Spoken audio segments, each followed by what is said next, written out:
तो क्या आपको ये वाली बात पता होती तब भी आप एम्स मेडिकल कॉलेज लेते या नहीं? तो आइए बात करते हैं नई चीज और नई इन्फॉर्मेशन निकल के आई है, अभी रिसेंट की बात है। आरटीआई, राइट टू इन्फॉर्मेशन, पूछा गया एम्स में कि क्या वहां का फैसिलिटी है, कितनी सीटें खाली हैं। तो एक चौंका देने वाली बात पता चली, वो ये है, आइए बात करते हैं वीडियो में ही, कि एम्स में 40% से ज्यादा पद तो खाली हैं, पोस्ट वैकेंसी ये सब जो आती हैं। अब इससे इम्पैक्ट किनको होगा? जो बच्चे एमबीबीएस करने की सोच रहे हैं एम्स से, तो उनको देखने वाला कोई होगा नहीं। जब आपको देखने वाला कोई होगा नहीं तो आप क्या सीखोगे? और जो सोच रहे हैं पीजी करने के लिए यहाँ पे, जब आपकी सीनियर फैकल्टी नहीं होगी तो सारा लोड आपके ऊपर आएगा, आपको सारे काम करने होंगे, सारा लोड आप पे ऊपर होगा। तो ये बहुत दिक्कत की बात है। आइए इस बात को थोड़ा और डिटेल में जानने की कोशिश करते हैं। तो जो आरटीआई भी नई पता चली है, उसमें पता चला है कि देश भर में 22 एम्स में 19 आरटीआई की मतलब पूछा गया है, जानकारी ली गई है। तो 10 एम्स ऐसे हैं जहां फैकल्टी 41% से ज्यादा खाली है, जिसमें दिल्ली एम्स सबसे बड़ा एम्स है।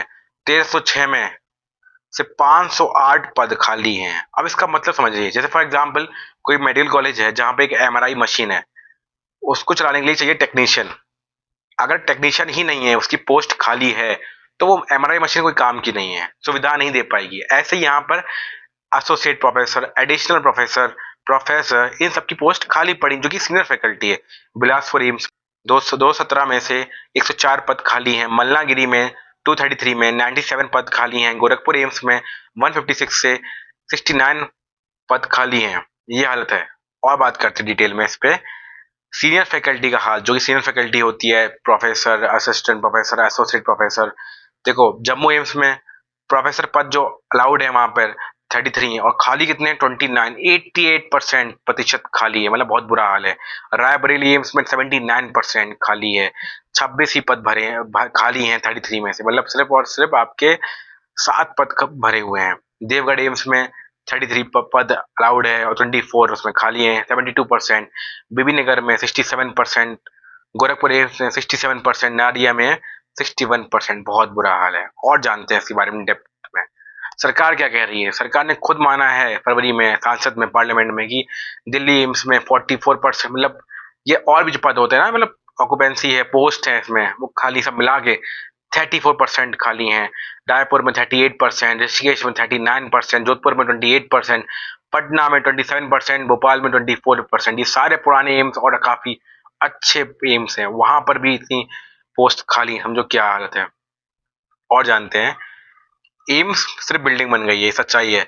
एम्स कभी भी बनता है तो तीन चीज चाहिए होती है: इंफ्रास्ट्रक्चर, मैन पावर और पेशेंट केयर सिस्टम। अब इंफ्रास्ट्रक्चर बहुत जगह का नहीं बन पाया है, क्योंकि सरकार का फंडिंग नहीं आ रही है। आपको बताता हूँ, एक मदुरई एम्स है, वो इतना बुरा एम्स हो गया कि वो बच्चे वहां पे उसके खिलाफ स्ट्राइक कर रहे हैं, उन डिपार्टमेंट के खिलाफ, कि यहाँ पे ये कमियां हैं, वो कमियां दूर हो नहीं रही हैं, क्योंकि पैसे नहीं है। अब मजबूरी में डिपार्टमेंट भी उनको फेल कर दे रहे हैं। तो वहां पे बहुत हड़कंप मचा हुआ था कुछ टाइम पहले। ठीक है, मैन पावर नहीं है, डॉक्टर ही नहीं आना चाह रहे हैं वहां पे, तो दिक्कत है। डॉक्टर नहीं होंगे तो पेशेंट केयर भी अधूरा होगा, सीनियर फैकल्टी है ही नहीं। अब सीनियर फैकल्टी है नहीं तो आपका सारा लोड आपके ऊपर आएगा। अब जो सोच रहे हैं पीजी करने की नेम से, तो आपकी सीनियर फैकल्टी नहीं होगी, सारा लोड आपके ऊपर होगा करने को। और जो सोच रहे हैं कि हम इसके नेम से, तो भैया जब एमबीबीएस तब करोगे जब वहां पे आपको सिखाने वाला कोई होगा। प्रैक्टिकल करने जाओगे, कोई बताने वाला होगा नहीं आपको, आप खुद ही समझ रहे हो, खुद ही कर रहे हो, क्या समझ में आएगा? अब नॉलेज तो थ्योरी पढ़ लोगे बुक से, लेकिन प्रैक्टिकल कहाँ सीखोगे आप? कोई चाहिए ना बताने के लिए आपको। और चलते हैं डेप्थ में। अब बात ये, डॉक्टर आना क्यों नहीं चाहते इन एम्स में, क्या दिक्कत है? पहली बात तो ये कि एम्स जो है नए नए जगह बने हैं जहाँ पे स्कूल अच्छे नहीं है, मतलब उनके बच्चे जो आते हैं प्रोफेसर के, वो कहाँ पढ़ेंगे? उनके असिस्टेंट प्रोफेसर के बच्चे कहाँ पढ़ेंगे? स्कूल नहीं है अच्छे, तो दूर दराज एम्स हैं, सुविधाएं कम है, पॉश एरिया में नहीं बने हैं ज्यादातर ये नए एम्स। ठीक है, जैसे बिलासपुर एम्स कोई नहीं लेना चाह रहा है उसको, और 10 गुना तनख्वाह भी कम है। जो प्राइवेट में उनको ज्यादा पैसा मिल जा रहा है तो वो वहां चले जा रहे हैं, ना कि एम्स लेने के चक्कर में। तो ये भी एक दिक्कत की बात है। और जो रिसर्च करते हैं डॉक्टर, जिन्हें पसंद है रिसर्च रिसर्च करना, उनके लिए फंड नहीं मिल पाता है। तो फंड के बिना भी वो काम नहीं कर पा रहे, जबकि वही चीज उन्हें बाहर अच्छे से मिल जा रही है प्राइवेट किसी इंस्टीट्यूट के लिए काम करने के लिए।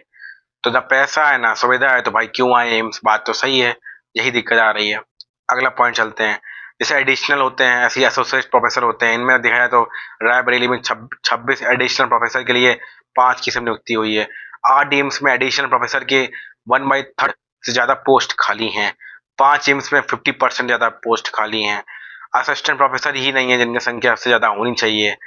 और 4 एम्स ऐसे भी हैं जहाँ 30% से ज्यादा असिस्टेंट प्रोफेसर पद खाली हैं। तो बुरा हाल है बहुत ज़्यादा एम्स का इस समय, ठीक है।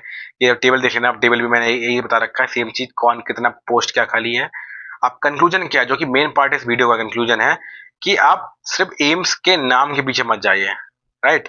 एम्स के पीछे मत जाइए, एम्स क्या है, क्यों है, क्या, छोड़ो, अपना दिमाग लगाओ। तो मैं अभी भी कहूंगा कि आप नए एम्स मत लो, आप ओल्ड मेडिकल, अपने ही स्टेट का कोई ओल्ड मेडिकल कॉलेज ले लो, बेटर रहेगा आपकी कॉलेज लाइफ और आपकी करियर के लिए। हाँ, अगर नागपुर एम्स से आपको मिल रहा है, मानते हैं वहाँ पे पोस्ट खाली, कोई दिक्कत नहीं, फिर भी आप नागपुर तक एम्स ले सकते हो।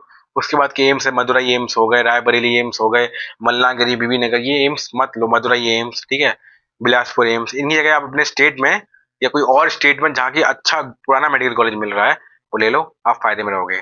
तो वीडियो कर लो सब्सक्राइब, और मैं ऐसे ही इन्फॉर्मेटिव वीडियो लाता रहूंगा आपके लिए, जैसे आपको काफी चॉइस फिलिंग में हेल्प मिलेगी। अब आप चॉइस फिलिंग कर रहे हो तो आप सोच लेना यहाँ पर अभी भी कौन सा कॉलेज लेना है, डाउट है पूछ लेना आप, और वीडियो दोस्तों को शेयर कर देना और लाइक भी कर देना। फिर चलते हैं किसी और वीडियो में नए टॉपिक के साथ। Bye bye.